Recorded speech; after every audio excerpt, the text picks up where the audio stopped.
ठीक है, तो हम कल का रिवीजन कर रहे हैं, सब लोग इस बार ध्यान से देखेंगे। तो कल हमने पढ़ा था टीचिंग एप्टीट्यूड का इंट्रोडक्शन। तो इसमें सबसे पहले हमने मीनिंग देखा था टीचिंग का और एप्टीट्यूड का, और इसका मीनिंग होता है it is a natural ability to teach, मतलब सिखाने की जो स्वाभाविक क्षमता होती है उसे हम टीचिंग एप्टीट्यूड कहते हैं। ठीक, फिर उसके बाद हमने कुछ डेफिनेशन पढ़ी थी, ये लोग आप देख लीजिए, ये आप लोग देख लीजिएगा। फिर ये इंपॉर्टेंट था इसमें इसमें हमने कि शिक्षण को और किन किन दृष्टिकोणों से परिभाषित किया जा सकता है। इसमें तीन तीन थे, सत्तावादी, लोकतांत्रिक और लाइसेंस फेयर। इसमें जो सत्तावादी था वो टीचर सेंटर था, जिसमें थॉटलेस टीचिंग होती है, क्योंकि इसमें बच्चों को बस याद करवाया जाता है, इसमें कुछ समझने वाला होता नहीं है। और दूसरा हमारा जो डेमोक्रेटिक था, ये सब्जेक्ट सेंटर्ड और टीचर सेंटर्ड दोनों होता है, और इसे थॉटफुल टीचिंग भी इसको कहा जाता है। इसमें दोनों ही एक्टिव होते हैं, टीचर भी और स्टूडेंट भी, क्योंकि इसमें इंटरेक्शन होता है, ये एक इंटरेक्टिव प्रोसेस है। ठीक, अगला था लाइसेंस फेयर। ये स्टूडेंट सेंटर्ड होता है और इसे अत्यधिक विचारशील गतिविधि भी हम कह सकते हैं, ये सबसे हाईएस्ट लेवल कहा जाता है। फिर अगला हमने पढ़ा था ऑब्जेक्टिव्स ऑफ टीचिंग। इसमें वही जो होते ही हैं, जैसे बच्चों को ज्ञान के लिए और डेटा प्राप्त करने में मदद करना, और बच्चों के जो चरित्र और व्यवहार में आकार देना। ठीक है, फिर स्वतंत्रता को बढ़ावा देना था इसमें, और विद्यार्थियों को प्रेरित करना, किसके लिए, किसी भी चीज के लिए, आगे पढ़ाई के लिए हो सकता है, उनको आगे जीवन में क्या करना है, ये इसके उद्देश्य थे। और रचनात्मक सोच को बढ़ावा देना, यानी क्रिएटिव थिंकिंग को बढ़ावा देना। ठीक, फिर था सोशल स्किल्स को डेवलप करना, यानी सामाजिक कौशल विकसित करना बच्चों में। फिर अगला था characteristics of a good teacher. तो इसमें हमने देखा था कि जो एक अच्छे शिक्षक होते हैं उनमें क्या क्या लक्षण होनी चाहिए।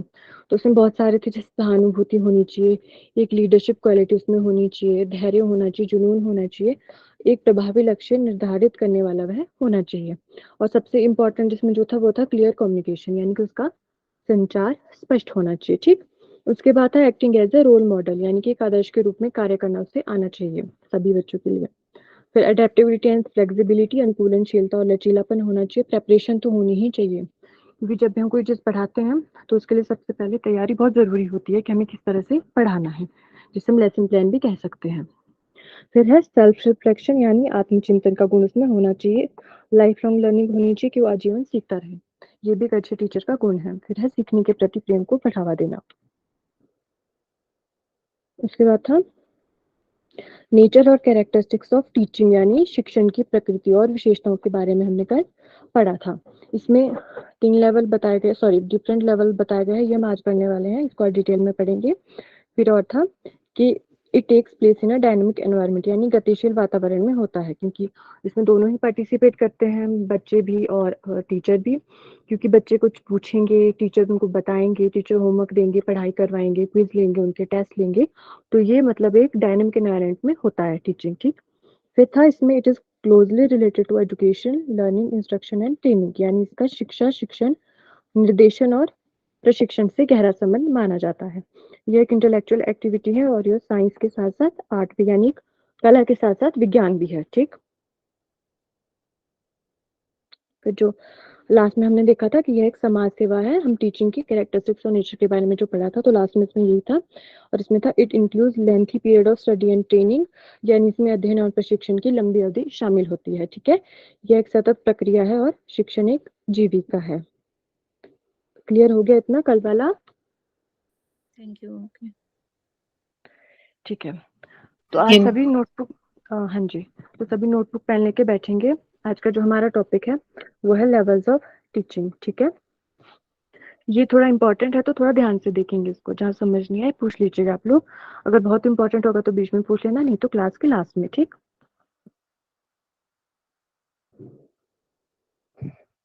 मैम।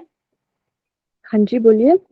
मैम थोड़ा सा लाउडली बोलिए ना, आपकी वॉइस बहुत मतलब स्पीच थोड़ा सा लाउड करिए, बहुत स्लो आ रहा है। सभी को कम ऐसा आ रही है मुझे मेरी फील आवाज? हो रहा है। हाँ थोड़ा सा, हाँ थोड़ा सा मैम, थोड़ा सा। जी मैम। अब सही है? मैम अब थोड़ा हाँ सा जी मैम। लाउडली, हाँ आप सही है, क्लियर अब क्लियर। ठीक है,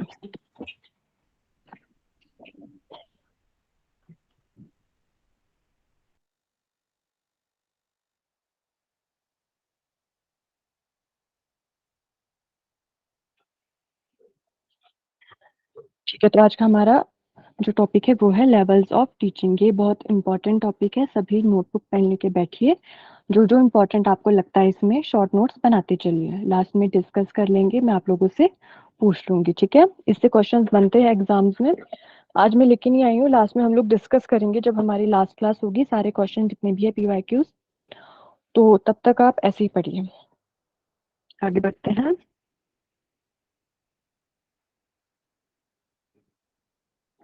हाँ जी, तो आज का हमारा टॉपिक है लेवल्स ऑफ टीचिंग, यानी शिक्षण के स्तर। तो जो शिक्षण के स्तर है ये दिए है मॉरिस एल बिगी ने। ये मैंने इसमें लिखा नहीं है तो आप लोग लिख लीजिए, मॉरिस एल बिगी ने, BIGGIE। ठीक, तो इस नाम को लिख लीजिएगा, ये पूछ सकते हैं एग्जाम में, तो ये आप नोट कर लीजिए। ये मैं लिखना भूल गई तो आप लोग लिख लीजिए। ठीक है, तो ये दिए है मॉरिस एल बिगी ने। 3 बताए गए हैं, पहला है मेमोरी लेवल, दूसरा अंडरस्टैंडिंग लेवल और तीसरा रिफ्लेक्टिव लेवल। मेमोरी लेवल यानी स्मृति स्तर, आगे इसके बारे में हम लोग डिटेल में पढ़ेंगे, पहले ऐसे देख लीजिए। फिर दूसरा है अंडरस्टैंडिंग लेवल यानी बोध स्तर। रिफ्लेक्टिव लेवल को कहा जाता है हिंदी में चिंतन स्तर। ठीक है, यहाँ पे एक डायग्राम देख रहे होंगे आप लोग, इसमें जो मेमोरी लेवल है वो टीचर सेंट्रिक बताया गया है, जो अंडरस्टैंडिंग लेवल है वो सब्जेक्ट सेंट्रिक है, और रिफ्लेक्टिव लेवल है हमारा स्टूडेंट सेंट्रिक। तो ये लोग ये सब आप सभी लोग नोट कर लीजिए, ये पूछ सकते हैं एग्जाम में कि मेमोरी लेवल जो होता है वो मतलब टीचर सेंट्रिक होता है, स्टूडेंट सेंट्रिक होता है, या सब्जेक्ट सेंट्रिक होता है, या कैसे भी, या फिर ये मैचिंग वाले जो क्वेश्चन होते हैं उसमें पूछ सकते हैं। ठीक, तो ये आप लोग नोट कर लीजिए। आगे बढ़ते हैं, तो बात करते हैं सबसे पहले जो हमारा पहला स्तर है वो है मेमोरी लेवल यानी स्मृति स्तर। ठीक, अच्छा सॉरी, एक बात मैं इसमें पीछे भूल गई बताना, जो लेवल्स ऑफ टीचिंग है ये किस लिए बनाए गए हैं या किस लिए ये जरूरी है। अच्छा कोई बताइए, मैंने क्या नाम बताया जिनके द्वारा ये दिए गए हैं? Morris Bigge. Morris Morris. L Bigge. हाँ जी, बिल्कुल सही। ठीक है, तो ये आप ना नोट कर लीजिएगा मॉरिस एल बिगी का। और अभी जो मैं बता रही हूँ कि हमें जो दिए गए हैं शिक्षण के स्तर मॉरिस एल बिगी द्वारा, इसका मतलब क्या कारण था कि ये इनको बनाने पड़े, कि इसको 3 भागों में इसको विभाजित करना पड़ा टीचिंग को।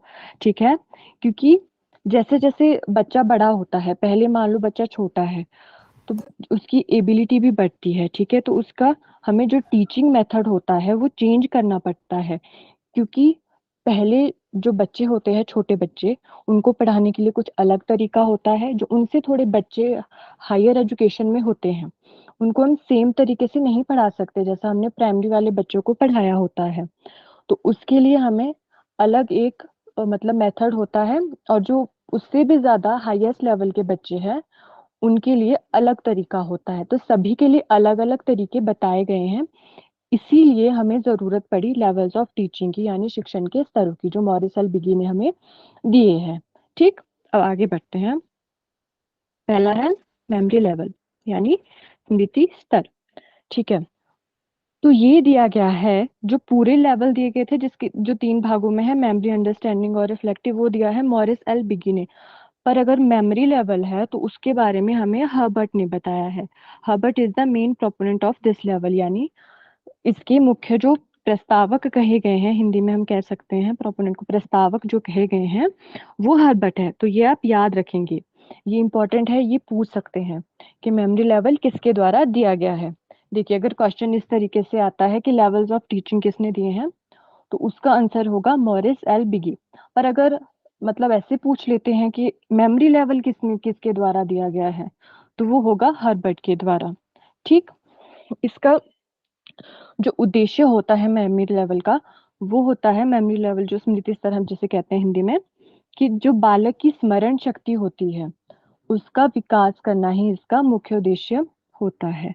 मेमोरी लेवल से याद रख लेना, मेमोरी यानी हमारी जो सोचने की क्षमता है, जो हमारी बुद्धि है, स्मरण शक्ति है, उसको बढ़ाना ही मेमोरी लेवल का मुख्य उद्देश्य है। क्योंकि इस टाइम पे ऐसा होता है, बच्चे जब प्राइमरी लेवल पे हैं उनको जो भी बताया वो चाहे सार्थक है या निरर्थक है, मतलब या उसका कोई अर्थ है चाहे नहीं भी है, वो उन सबको रटते जाते हैं वो उसमें कोई सवाल जवाब नहीं करते हैं। तो इसका मुख्य उद्देश्य यही है कि बच्चों की जो मानसिक क्षमता है, बच्चों की जो बुद्धि है, स्मरण शक्ति जिसे हम कह सकते हैं, उसका विकास करना इसका मुख्य उद्देश्य होता है मेमोरी लेवल का। ठीक, फिर इसमें है role of teacher is primary and student is secondary.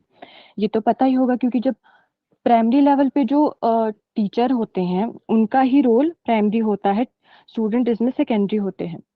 क्योंकि देखो देखो कोई भी चीज होगी, अगर हमें छोटे बच्चों को, वही जो कल वाला एग्जांपल मैं फिर से आपको बताऊं, तो मान लो हमें उनको गिनती करवानी है, ठीक है, तो वो सब टीचर ही डिसाइड करेंगे कि उनको किस तरह से वो याद करवाना है। उनको जो होमवर्क देना है वो छोटे बच्चों की नोटबुक में टीचर ही नोट करके करते हैं। तो मतलब इसमें जो टीचर का रोल है वो प्राथमिक है, तथा जो विद्यार्थी है वो हमारे सेकेंडरी होते हैं, क्योंकि उनको खुद से इसमें ज्यादा कुछ समझना नहीं होता। उनको जो कहा जाता है उनके टीचर के द्वारा, वो उनको याद करना होता है जैसे वो कहते हैं। ठीक है, तो ये भी इम्पोर्टेंट पॉइंट है इसका। और इस teaching at this level is consider to be the lowest level. ठीक है, तो इस स्तर का शिक्षण सबसे निचले स्तर का माना जाता है, माना ही जाएगा, क्योंकि ये पहला लेवल है हमारा। सभी को यहीं से आगे बढ़ना है, सभी को मेमोरी लेवल से जाना है रिफ्लेक्टिव लेवल तक। ठीक, तो फिर इसके लिए इसको सबसे निचला स्तर भी कहा जाता है। ये पॉइंट हो गया। अगला है thinking ability of a student does not play any role. यानी विद्यार्थी की सोचने की क्षमता कोई भूमिका नहीं निभाती। क्यों नहीं निभाती, ये वही बात आती है।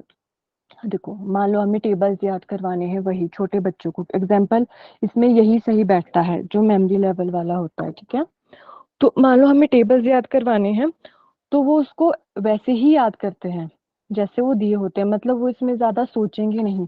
उनको टीचर ने आज 2 का टेबल करवाया, तो उनको कहो याद करके लेके आओ, तो वो उसको याद करके लेके आएंगे। वो उसमें ज्यादा कुछ प्रश्न नहीं करेंगे कि ये ऐसा है तो ये ऐसा ही क्यों हुआ, या ये दूसरे तरीके से क्यों नहीं हो सकता, या वो ऐसे नहीं कह सकते। मान लो उनको हम कह सकते, जैसे ABCD मान लो करवाते हैं, ठीक है, तो वो ये नहीं पूछते कि ए की जगह ए ही क्यों है, बी क्यों नहीं है, वो ऐसा कुछ नहीं पूछते। उनको सीधा कहा ABCD याद करके लेके आओ, तो वो उतना ही याद करेंगे।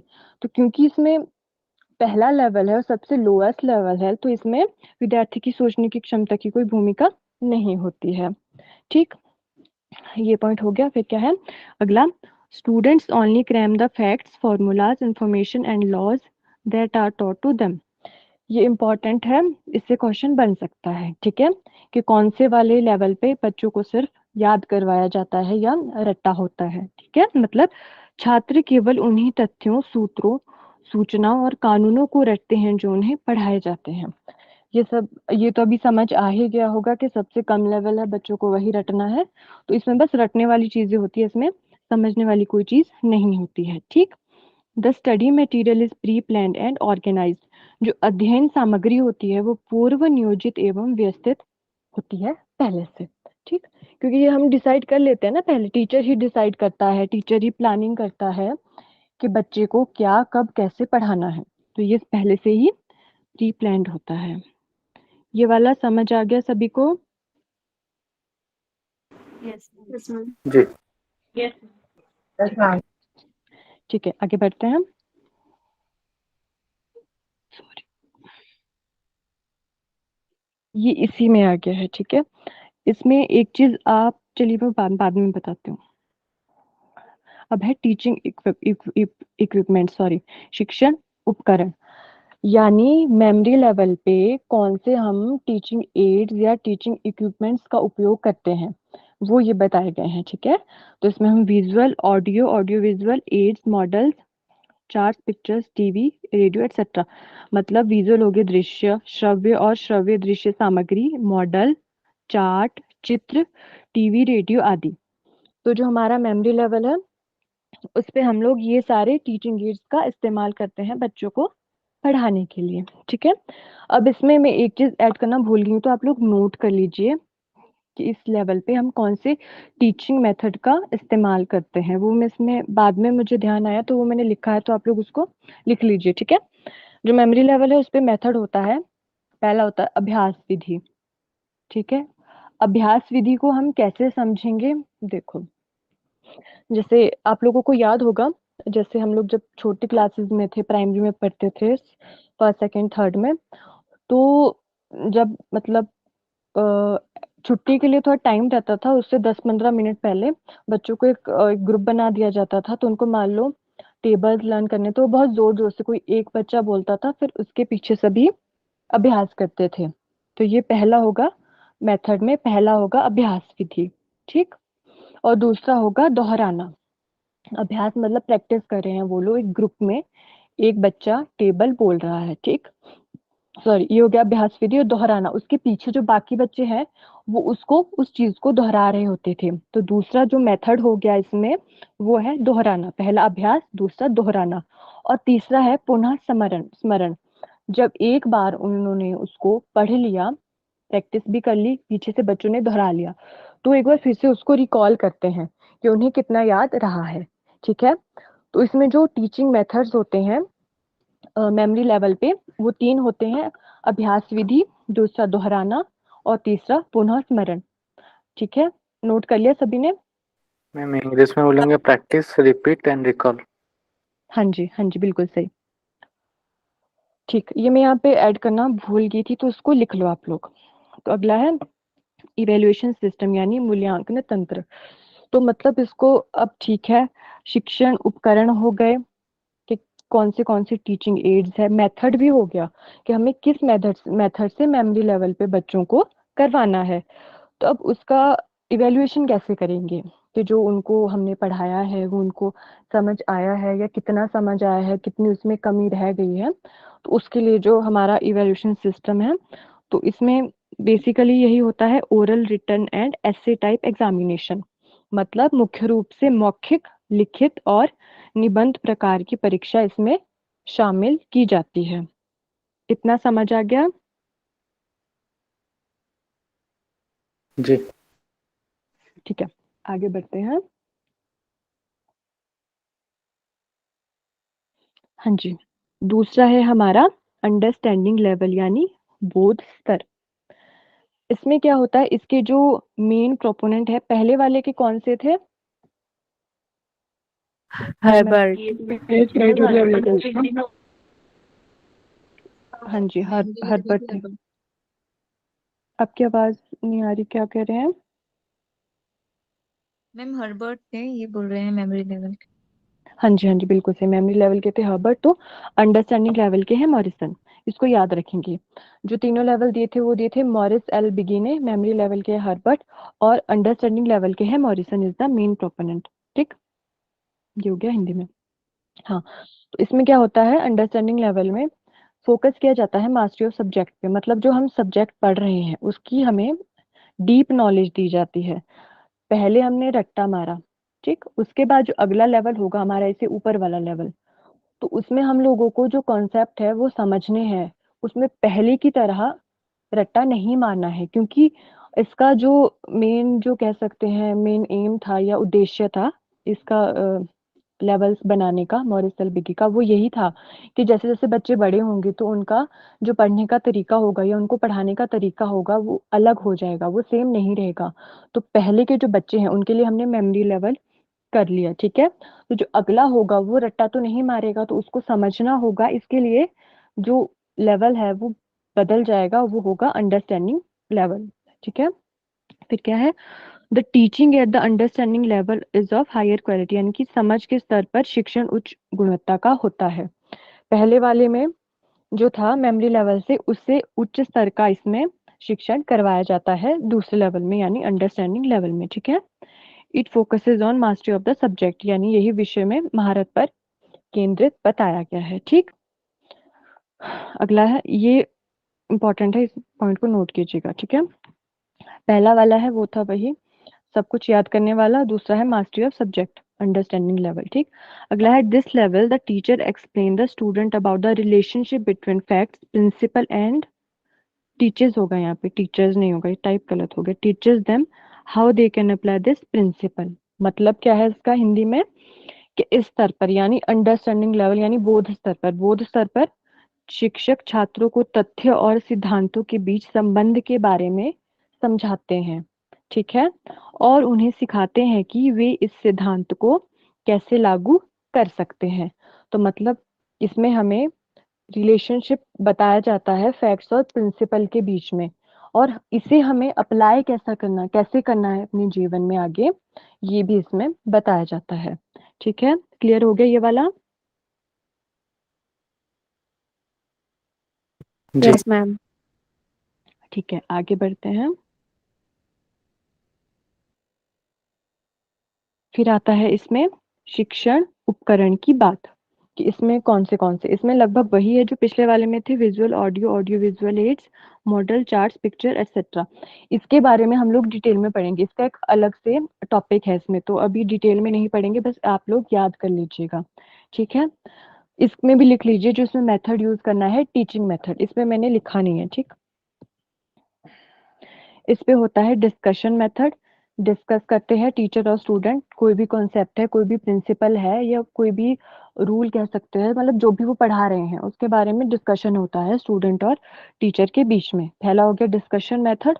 फिर लेक्चर मेथड भी इसमें यूज कर सकते हैं। ठीक है, फिर है एक्सप्लेनेशन। वैसे बहुत सारे हैं, मैंने 2-3 ही लिखे हैं, आप लोग इनको नोट कर लीजिए। ठीक, फिर वही इवैल्यूएशन सिस्टम, कि इसमें इवैल्यूएशन कैसे करेंगे, मेमोरी लेवल में हमने किया था अलग तरीके से, तो हम इसमें कैसे करेंगे। तो इसमें वही है, बोथ ऐसे type and objective type questions, यानी मूल्यांकन प्रणाली में मुख्य रूप से निबंध और वस्तुनिष्ठ प्रकार डिस्कशन के। मेथड था और लेक्चर मेथड था, है ना?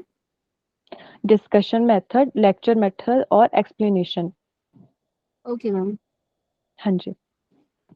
फिर इवैल्यूएशन में इसमें वही आएगा, दोनों प्रकार से हम ले सकते हैं उनका इवैल्यूएशन, वस्तुनिष्ठ प्रश्न से भी और निबंध प्रकार के प्रश्न से भी, यानी ऐसे type and objective type questions.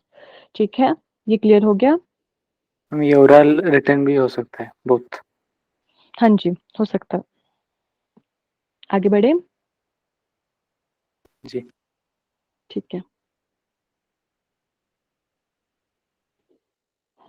हमारा थर्ड लेवल है रिफ्लेक्टिव लेवल, यानी चिंतन स्तर। तो इसके हैं हंट, हंट द्वारा यह प्रमुख समर्थक है, ये कह सकते हैं कि प्रतिपादित किया गया है, उनके द्वारा ये दिया गया है, हंट के द्वारा। पहला दिया था, जो तीनों दिए थे levels of teaching, Morris L Bigge. Memory level दिया था हर्बर्ट ने, अंडरस्टैंडिंग दिया था मॉरिसन ने, और जो रिफ्लेक्टिव लेवल है वो दिया है हंट ने। ठीक है, रिफ्लेक्टिव लेवल का जो मेन एम होता है वो होता है कि बच्चों में प्रॉब्लम सॉल्विंग एबिलिटीज को बढ़ाना, कि जिससे वो हमारे जीवन की जो समस्याएं हैं उसको खुद से हल कर सके, उसके बारे में खुद से सोच सके, वो किसी के ऊपर मतलब डिपेंड ना रहे। ठीक है, तो इसका मेन एम यही होता है रिफ्लेक्टिव लेवल का। ठीक है, it is the highest level, ये भी है। इसको लोएस्ट लेवल हमारा वही था, इसको वैसे ही याद रखेंगे, पहला दूसरा तीसरा। मेमोरी लोएस्ट था, फिर अंडरस्टैंडिंग, और हाईएस्ट हो गया रिफ्लेक्टिव लेवल। ठीक है, it is the highest level of teaching and includes both ULT and MLT. ULT यानी understanding level teaching and MLT यानी memory level teaching। हिंदी में है, यह शिक्षण का उच्चतम स्तर है, इसमें ULT और MLT दोनों शामिल हैं। कैसे शामिल हैं? क्योंकि हम रिफ्लेक्टिव लेवल तक पहुंचे ही वहीं से है, शुरू से ही। एकदम से रिफ्लेक्टिव लेवल पे हम ऐसे छलांग मार के नहीं आए हैं, हमने पहले मेमोरी लेवल पार किया है, उसके बाद हमने अंडरस्टैंडिंग लेवल से पढ़ाई की है, उसके बाद फिर हम रिफ्लेक्टिव लेवल में पहुंचे हैं। ठीक है, तो ये हाईएस्ट भी हो गया, और इसमें दोनों जो हमारी पिछली थी अंडरस्टैंडिंग लेवल और मेमोरी लेवल, वो भी शामिल हो जाती हैं।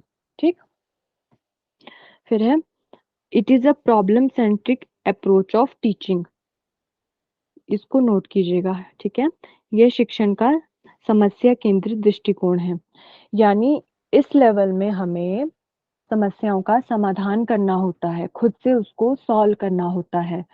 ठीक, फिर है this level is also known as the introspective level of teaching, यानी इस स्तर को शिक्षण का अंतः विषय स्तर भी कहा जाता है।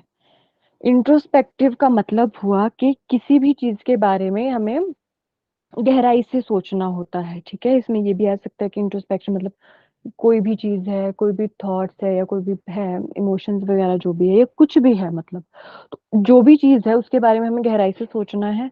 इसमें आत्म मंथन भी आ जाता है, आत्म विश्लेषण भी आ जाता है। ठीक है, तो ये हो जाता है हमारा इंट्रोस्पेक्टिव लेवल भी इसे कहा जाता है। तो इसको भी नोट कर लीजिए कि ये क्वेश्चन भी बन सकता है कि इंट्रोस्पेक्टिव लेवल ऑफ टीचिंग कौन सा लेवल है। ठीक है, तो आपको याद रखना है कि रिफ्लेक्टिव लेवल को ही इंट्रोस्पेक्टिव लेवल ऑफ टीचिंग भी कहा जाता है, यानी हिंदी में हो गया शिक्षण का अंतःविषय स्तर। ठीक, अगला पॉइंट है it also means thinking deeply about something, मतलब कि किसी चीज के बारे में गहराई से सोचना, इसका मतलब है।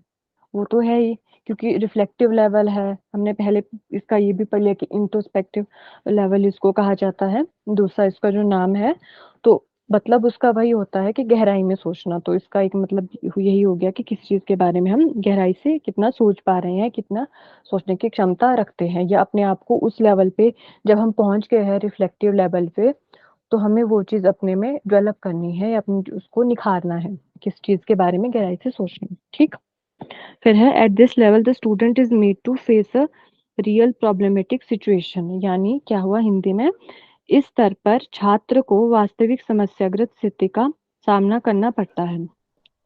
मतलब जो भी रियल लाइफ प्रॉब्लम्स होती है हमारे जीवन में या सोसाइटी में, उसका सामना करना होता है हमें इसमें, किसमें, रिफ्लेक्टिव लेवल में। ठीक, ये समझ आ गया इतना?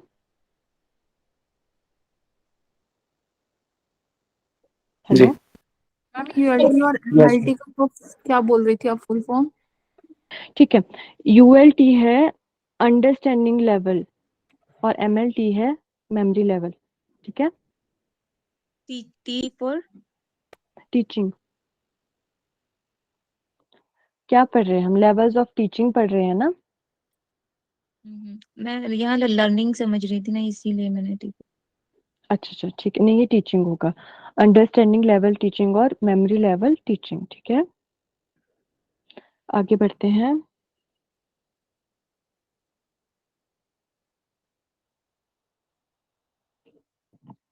हाँ, और इसमें क्या है, हम पढ़ रहे हैं रिफ्लेक्टिव लेवल। ठीक है, the aim is to develop the reflective power of learners so that they can solve problems of their lives by reasoning, logic and imagination and lead successful and happy lives। मतलब जो इसका उद्देश्य है किसका, reflective level का, किसके द्वारा दिया गया है? हाँ। हाँ जी, ठीक है, ठीक है। रिफ्लेक्टिव लेवल मतलब इसका उद्देश्य क्या है, शिक्षार्थियों को चिंतनशील शक्ति को विकसित करना है, मतलब जो लर्नर्स है उनकी जो सोचने की क्षमता है उसको विकसित करना है। एक तो है जितनी हो गई है उतनी तो है, ठीक है, जितनी है, लेकिन उसको और ज्यादा विकसित करना है, हमें और ज्यादा उसको इंक्रीज करना है, बढ़ाना है। ठीक है, क्यों बढ़ाना है, ताकि वे तर्क और कल्पना द्वारा अपने जीवन की समस्याओं को हल कर सके और सफल और खुशहाल जीवन जी सके। देखो, पहले तो है उनकी चिंतन शक्ति, जो है चिंतनशील शक्ति को हमें विकसित करना है, ताकि उनकी जब ये शक्ति विकसित हो जाएगी, सोचने की क्षमता उनमें और ज्यादा बढ़ जाएगी, तो उसकी वजह से अगर उनकी लाइफ में कोई प्रॉब्लम आती है, उसकी वजह से नहीं, सॉरी, मतलब कोई लाइफ में उनके अगर प्रॉब्लम आ रही है, तो अगर उनकी ये सोचने की क्षमता बढ़ी हुई है, उनकी मतलब थिंकिंग, क्रिटिकल थिंकिंग कह सकते हैं, या उनकी सोच बहुत ज्यादा बढ़ी हुई है रिफ्लेक्टिव लेवल में होने की वजह से, तो वो अपनी जो प्रॉब्लम्स आई हैं उनकी लाइफ में किसी भी वजह से, तो वो उसको अपनी सोच की वजह से सोच विचार करके, उस पे गहन विचार करके उसको सॉल्व कर सके। मतलब उस टाइम ऐसा ना हो कि उनको कुछ समझ ही ना आए, क्योंकि प्रॉब्लम्स तो सभी की लाइफ में आती रहती है, और ये है ही ये वाला लेवल, रिफ्लेक्टिव लेवल जो है, कि जो रियल लाइफ प्रॉब्लम्स होती है उससे हमें कैसे डील करना है, वो होता है इसमें। तो इसलिए जब हमारी वो चिंतनशील शक्ति बढ़ी हुई होगी, एक सोचने की क्षमता विकसित हुई होगी, तो हमें जो हमारी लाइफ में चाहे जैसी मर्जी प्रॉब्लम्स आ जाएं, तो हम अपनी सोच से उस चीज को सॉल्व कर सकते हैं या उसका कोई समाधान निकाल सकते हैं। तो हमें इस टाइम पे किसी दूसरे पे निर्भर नहीं रहना होगा, डिपेंड नहीं रहना होगा या आश्रित नहीं रहना होगा। ठीक है, फिर है इसमें इवेल्युएशन सिस्टम। इसका इवैल्यूएशन सिस्टम क्या है, तो इसमें भी ऐसे type test is use for evaluation, attitude, believe and involvement are also evaluated, यानी क्या है, मूल्यांकन के लिए निबंध प्रकार की परीक्षा का उपयोग किया जाता है। ये तो किया ही जाता है, इसके अलावा क्या किया जाता है, और दृष्टिकोण, विश्वास और भागीदारी का भी मूल्यांकन किया जाता है। ठीक, अब जो इसमें रह गया है वो है हमारा मेथड। इसमें मेथड्स कौन से होते हैं ये आप लिख लीजिए। ठीक है, वो इसमें मैंने लिखे नहीं है। तो प्रॉब्लम सॉल्विंग होगा इसमें, ठीक है, ये तो होगा, ये बहुत बहुत बार हो गया ये प्रॉब्लम। फिर अगला है एक्सपेरिमेंटल, फिर इन्वेस्टिगेशन, एनालिटिक और इंक्वायरी। लिखिए सभी ने? मैम एक बार फिर से एक्सपेरिमेंटल के repeat- बाद मैम ठीक है, मैं बताती हूँ। पहला है प्रॉब्लम सॉल्विंग, दूसरा एक्सपेरिमेंटल, तीसरा है इन्वेस्टिगेशन, फोर्थ है एनालिटिक और फिफ्थ है इंक्वायरी। थर्ड क्या बताया? इन्वेस्टिगेशन। ठीक है, पहला प्रॉब्लम सॉल्विंग, दूसरा एक्सपेरिमेंटल, तीसरा है इन्वेस्टिगेशन, चौथा है एनालिटिक और पांचवा है इंक्वायरी। ठीक है, तो ये आज का टॉपिक हमारा खत्म होता है। तो अभी कोई जाएगा नहीं, हम क्वेश्चन आंसर करेंगे।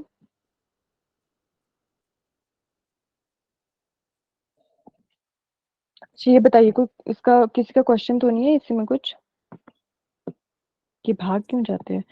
गौरव जी, हाँ जी बोलिए।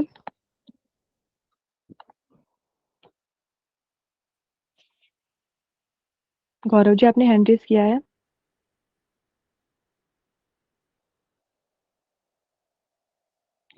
किसी और का कोई सवाल? मैम, हाँ जी। जो 3 लेवल्स ऑफ टीचिंग है वो एक्चुअली मुझे लगता है छोटे बच्चे में ज़्यादा थिंकिंग एबिलिटी होता है, क्वेश्चनिंग होता है।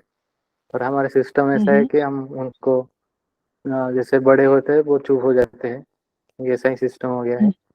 तो एक्चुअली ये 3 लेवल सभी क्लासेस में होता है, प्रोपोर्शन मैरिज होता है। जैसे मास्टर डिग्री में भी हम कुछ मेमोराइजेशन करते हैं, जैसे ये श्लोक, ये टेक्स्ट में कितना श्लोक है, ये कौन सा चैप्टर से आया है, ये सभी क्लास में होता है, पर प्रोपोर्शन वेरी करता है।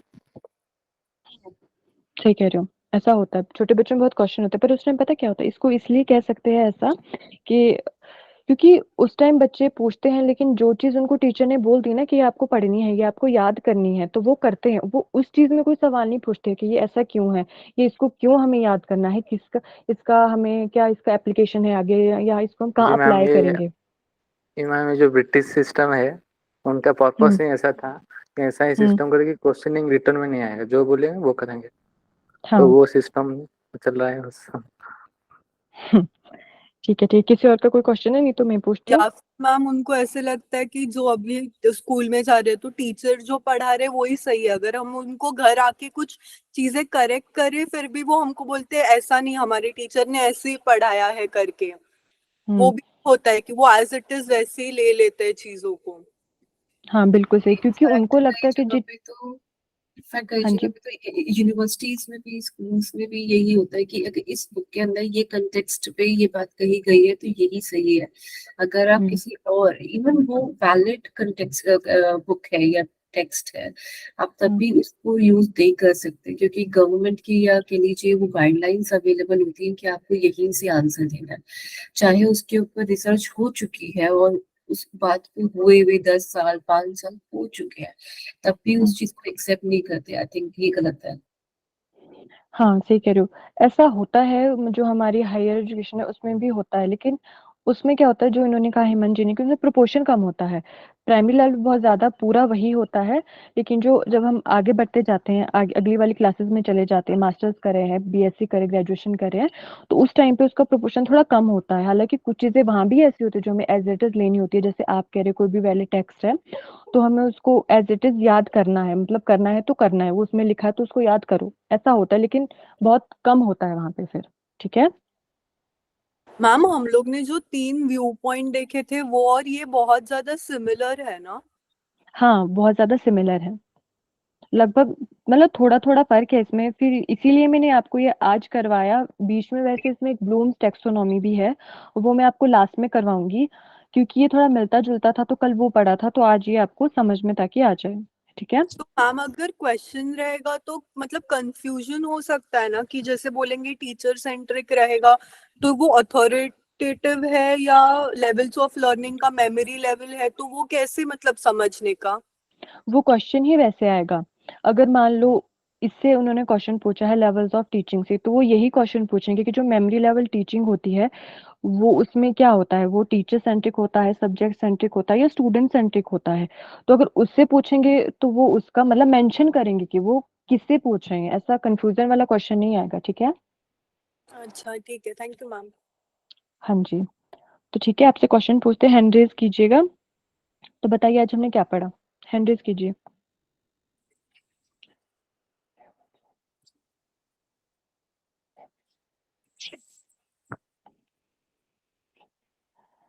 ठीक है, आशिमा रंजना जी बताएंगी। सर मैम आज हमने लेवल ऑफ टीचिंग पढ़ा है जिसमें मेमोरी लेवल, अंडरस्टैंडिंग लेवल और रिफ्लेक्टिव लेवल जो है हमने डिस्कस किया है। ठीक है, अब कौन बताएगा ये लेवल्स ऑफ टीचिंग है, ये किसने दिए हैं? तीनों ये बताएंगी। रेनू यादव जी बताइए। Yes ma'am. मैम ये मॉरिस एल बिगी। हाँ जी, बिल्कुल सही। ठीक है, तो अगला क्वेश्चन है, जो मेमोरी लेवल है वो किसके द्वारा दिया गया है? इसका आंसर देंगे किरण यादव जी, बताइए। हर्बर्ट ने मैम। ठीक है, अब बताइए कि जो मेमोरी लेवल होता है उसमें टीचर का क्या रोल होता है और स्टूडेंट का क्या रोल होता है, मतलब प्राइमरी रोल किसका होता है और सेकेंडरी रोल किसका होता है, ये बताएंगी प्रीति मालवीय जी। मैम प्राइमरी रोल टीचर का रहता है, सेकेंडरी स्टूडेंट का रहता है। हाँ जी, बिल्कुल सही। तो और मेमोरी लेवल पे जो टीचिंग होती है वो कौन से लेवल की होती है, लोएस्ट, हाईएस्ट या फिर मिडल, कैसे? लोवेस्ट। पूजा जी बताइए। लोवेस्ट। अच्छा ठीक है, अभी आप म्यूट हो जाइए, किसी और से पूछते हैं। ठीक है, अब है जो मेमोरी लेवल है उस पे बच्चों को क्या करना होता है, मतलब कि मतलब खुद से बता दीजिए। याद करना होता है, रट्टा मारना होता है, समझना होता है, प्रॉब्लम सॉल्व करनी होती है। हर्षलता साहू जी बताइए। यस मैम, एक बार क्वेश्चन रिपीट करेंगे? हाँ जी, मेरा क्वेश्चन है कि जो हमारा मेमोरी लेवल है, स्मृति स्तर, उस पे बच्चों को कैसे पढ़ाई करनी होती है, या किस तरह से वो चीजों को समझते हैं, याद करते हैं, उसमें करते क्या है, ये बताइए। मैम उसमें बच्चे मैम मेन चीज तो इसमें सेंटर्ड टीचर ही होता है मैम, और इसमें हम बच्चों को अभ्यास मतलब प्रैक्टिस करवाते हैं, दोहराते हैं उनको, और उनको रिपीटेशन करवाते हैं। हम्म, हाँ। ठीक है। हाँ, मतलब इसमें यही होता है, जो भी उनको बताया जाता है वो बस उनको रटना होता है, याद करना होता है। यस ठीक है, मैम, यस मैम। हाँ जी, तो अगला क्वेश्चन है, इसका आंसर, हाँ, इसमें टीचिंग मेथड कौन सा यूज करते हैं? संध्या जी बताइए। जी मैम, इसमें मेथड होता है जैसे प्रैक्टिस करवाते हैं, अभ्यास कीजिए, उसके बाद हम्म में रिपीट करवाते हैं, दोहराते हैं, जैसे टेबल एग्जाम्पल ले तो, और हम्म, फिर उसके बाद पुनः रिकॉल करते हैं। हाँ जी, ठीक है। और इसमें टीचिंग एड्स कौन से यूज होते हैं, थोड़े बहुत के नाम बताएंगे? नेहा जी प्रजापति जी बताइए। ओके। हाँ जी, नेहा प्रजापति जी आप बताइए। हार्ड होते हैं। हाँ जी, बताइए टीचिंग एड्स कौन से होते हैं? चार्ट्स होते हैं, विजुअल ऑडियो, विजुअल वीडियो।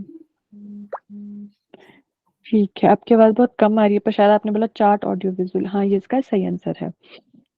अब बताएंगे हम उन बच्चों का इवैल्यूएशन कैसे करते हैं मेमोरी लेवल पे, इसका आंसर देंगे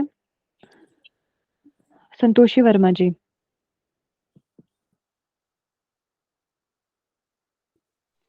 पूछ कर उसका टेस्ट लेके रिटर्न ये सब।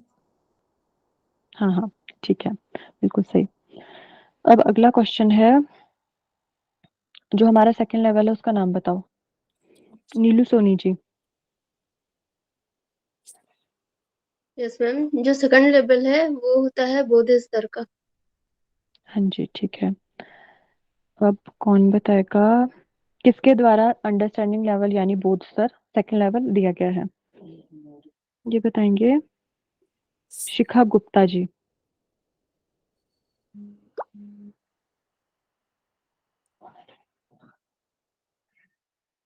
मॉरिसन।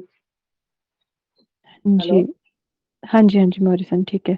थोड़ा कोशिश कीजिए कि जल्दी अनम्यूट हो जाए, ठीक है? हाँ जी। अब बताएँगे कि जो हमारा ये सेकंड लेवल है, ठीक है? इसका मतलब इसमें फ़ोकस हम किस पे करते हैं? यूजी जी बताइए। Mastery of the subject, focus हाँ मेन जी। रहता है कि हाँ जी, बिल्कुल सही। अब बताएँगे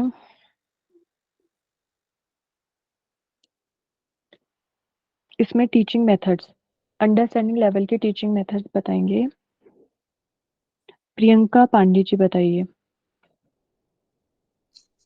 यस मैम, इसमें डिस्कशन होता है student between students and teacher, lecture method होता है और एक्सप्लेनेशन मेथड। हाँ जी, बिल्कुल सही।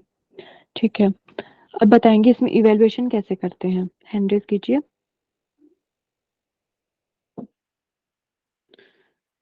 मेधा जी, बताइए। मैम एसेज और ऑब्जेक्टिव टाइप क्वेश्चन के थ्रू इवैल्यूएशन होता है। हाँ जी, बिल्कुल सही। बाकी लोग भी आंसर कीजिए, ये वही 3-4 लोग जो होते हैं, ये हैंड रेज़ करते हैं, कल भी यही थे। अच्छा, आप बताइए जो हमारा तीसरा लेवल है, उस किसके द्वारा दिया गया है? क्या नाम था उनका? ये बताएँगे? राखी शिंदे जी बताइए। हंट ने दिया था। हाँ जी। इसका जो दूसरा नाम है वो क्या है? ये बताएँगे? विशाल मोदी जी बताइए। रिफ्लेक्टिव। हाँ, रिफ्लेक्टिव तो है, इसके अलावा और कौन-सा है? और एक बताया था ना मैंने? Problem solving method. अच्छा, अब कोई और बताएगा, एक कुछ था और? Ma'am introspective level. ठीक है, इंटरस्पेक्टिव लेवल। कॉग्निटिव भी बोल दो ना, कॉग्निटिव। हाँ, कॉग्निटिव भी बोल सकते हैं। अब बताइए इवैल्यूएशन सिस्टम कैसा होता है इसमें, रिफ्लेक्टिव लेवल में? ये बताएँगे? उपेंद्र कुमार जी बताइए।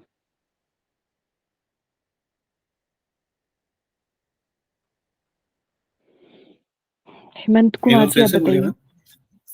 अच्छा, मैंने कहा जो रिफ्लेक्टिव लेवल है, इसमें इवैल्यूएशन कैसे करते हैं बच्चों का?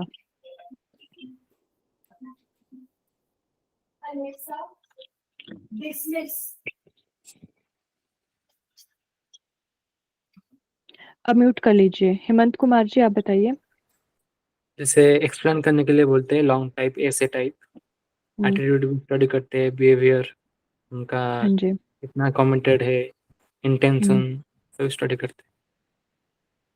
हाँ जी, बिल्कुल सही। अब कल का कुछ पूछ लेते हैं आपसे। पढ़ के आए हैं कल वाला?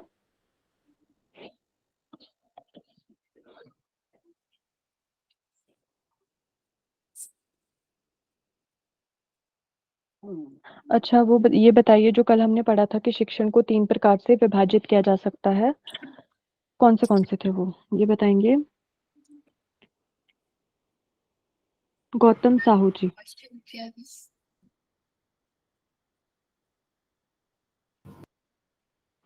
गौतम साहू जी हैं आप क्लास में? साक्षी जी, एक डाउट था, आप क्वेश्चन इंग्लिश में रिपीट कर सकते हैं प्लीज? सत्तावादी, लोकतांत्रिक और लाइसेंस फेयर। हाँ जी, बिल्कुल सही। कोई कुछ कह रहे हैं, किसका कोई क्वेश्चन है? बताइए। क्वेश्चन समझ में आया, हिंदी में था तो प्लीज इसको इंग्लिश में कर सकते हैं? जो अभी मैंने बोला था। हाँ जी। कल के जो टाइप्स थे ना, 3 प्रकार के जो थे, ऑथोरिटेरियन, डेमोक्रेटिक और लाइसेंस फेयर, वो वाला पूछा था मैंने। ठीक है, हाँ। अभी ये जो 3 टाइप्स हैं, इनको क्या हम पेडागोजी, एडागोजी इनके अंदर इंक्लूड कर सकते हैं? इसके बारे में मैं आपको कल बताऊँगी। मैंने इसके बारे में पढ़ा नहीं है, मैं कन्फर्म करके आपको कल बताऊँगी। मुझे याद दिलाइएगा कल क्लास के लास्ट में, ठीक है?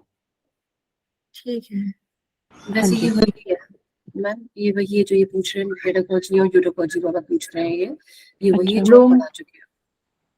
हाँ ब्लूम। ठीक है। जी वही हाँ जी, ठीक है।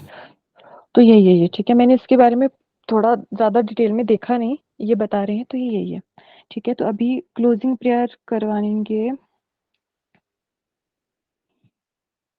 सुजाता जी।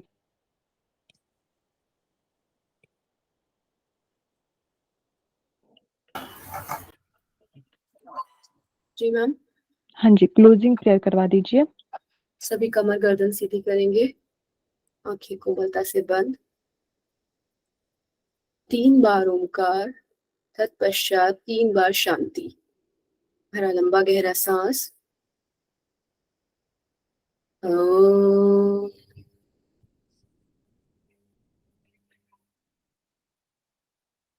ओम। ओम। शांति शांति शांति। दोनों हाथों में ग्रसन करेंगे, हाथों को लगाएंगे अपनी आंखों पर, मुस्कुराते हुए आंखें खोलेंगे। धन्यवाद। Thank you Sujata ji. Recording off कर दीजिए, उसके बाद डिस्कस करते हैं।